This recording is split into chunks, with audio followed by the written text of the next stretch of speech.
আসসালামু আলাইকুম। আপনারা সবাই কেমন আছেন? আলহামদুলিল্লাহ আমরা ভালো আছি। আজকে দেখেন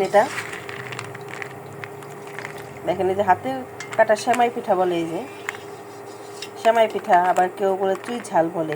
এটা আমি বানানোর পরে রোদে শুকাই নিছি। এটা কিন্তু খেতে ভালো লাগে আরও বেশি। দেখেন এরকম করে সারা বছর আপনারা সংগ্রহ করে রেখে দিতে পারবেন। এরকম এটা আমি আজকে রান্না করব। আর এদিকে চুলায় আমি দুধ দিয়ে দিয়েছি। এই যে দুধটা কিন্তু অনেক ঘন, আর একটু ভালো মতো জাল করে নেব। এই পিঠাটা খেতে কিন্তু দারুণ লাগে, বিশেষ করে শীতের দিনে ভালো লাগে। দেখেন এই যে দুধটা আমি ভালো মতো জাল করে নিছি, আর একটু ঘন করে নিছি। আর এখানে দিয়ে দেবো আমি 3টা এলাচ। এলাচ তো অবশ্যই লাগবে। আর দিয়ে দেবো সামান্য একটু লবণ দিয়ে দেবো। আর এখানে আমি চিনি দিয়ে দেবো। চিনিটা যে যেরকম মিষ্টি খান সেরকম দিবেন।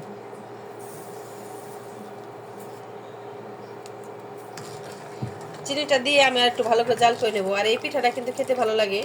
আপনারা চাইলে গুড়ও দিতে পারেন, গুড় দিলেও কিন্তু খেতে ভালো লাগে। আর এটা ঝটপট বানিয়ে রাখা যায়। আর এই দেখেন এই যে কেউ চুই পিঠা বলে, কেউ সেমাই পিঠা বলে, যে যেটাই বলেন দিয়ে দেবো। যে আমি এটা রোদে কিন্তু ভালো মতো শুকাই নিছি। আর এই পিঠাটা খেতে কিন্তু ভালো লাগে। এই যে পিঠাটা দিয়ে দিচ্ছি। দেখেন এই যে এটা রোদে শুকানোর জন্য এটা কিন্তু একটু জাল বেশি করতে হয়, আর একটু শক্ত শক্ত থাকে। দেখেন আপনারা চাইলে এরকম বানিয়ে নিতে পারেন।